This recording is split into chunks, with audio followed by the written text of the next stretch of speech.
You know that you built your company. You know that you are the creator, but you refer to everything as we instead of I. It feels uncomfortable to say I because it feels like bragging. You took all of your wins and you chalked them up to good luck or timing. It's simply difficult to own what you've created. And hey, sometimes on the inside, because you present things this way, you feel like you haven't really done it. There's a part of you that believes that you really were just lucky, that it wasn't your intellect, your discipline, your consistency, your ability to figure things out and to move through a challenge. So then when you walk into a room with others, a part of you is afraid, oh my God, what if they find out I'm just a fraud? And you know that's ridiculous because you know you've created what you've created. But you have chased this horse around the barn over and over and over, and things feel really, really good. And then you get pulled right back into this old story.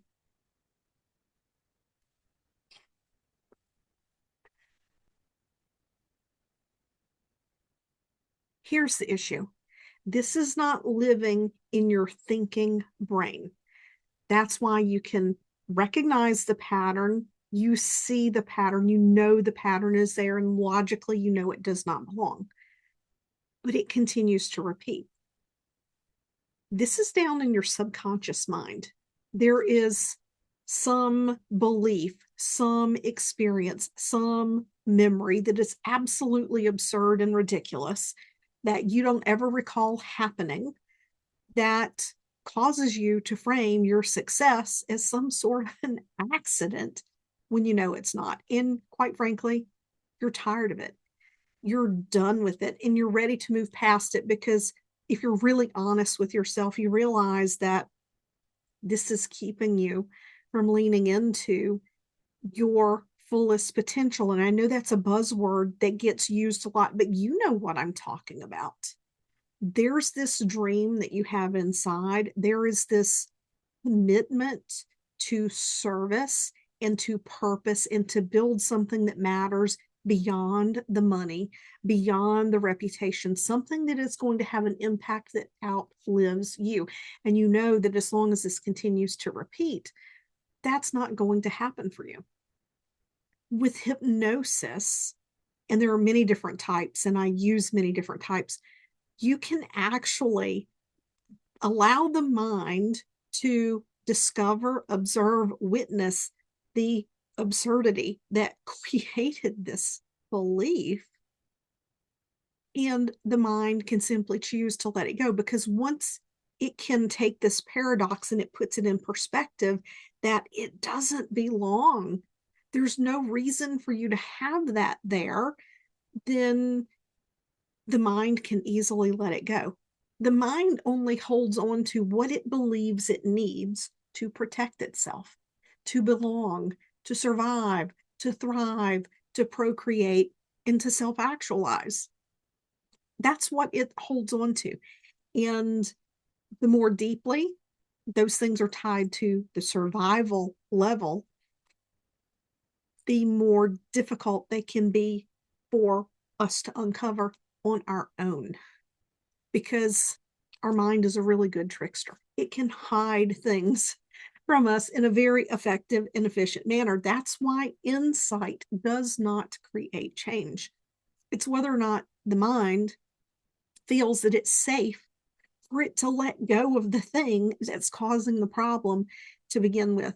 And 9 times out of 10, it is something that is so, actually more than that, it is something that is so wildly illogical that consciously you wouldn't connect the dots. So this isn't a part of you that doesn't really lack confidence. You're looking at the world through a really old pair of glasses.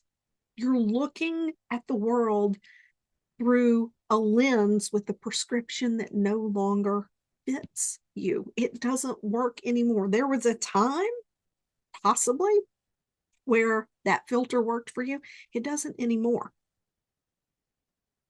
So, where would your life be if you could let go of attempting to figure out what is driving this and stop fighting, pushing against this feeling?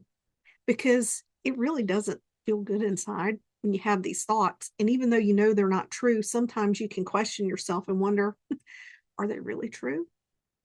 Are they really true? Am I naive to think that I really did do this? If you're ready to let all of that go, what would your life look like? If you had decided, I'm done with this, no more, where would you go?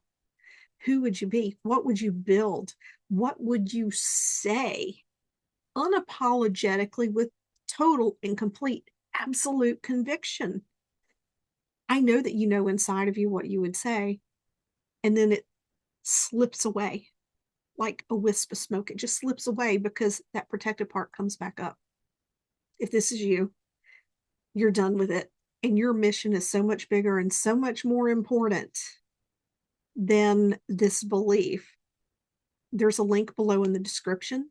You can click on that link. You can book a consult with Tina and see what's next for you. We have a variety of masterclasses.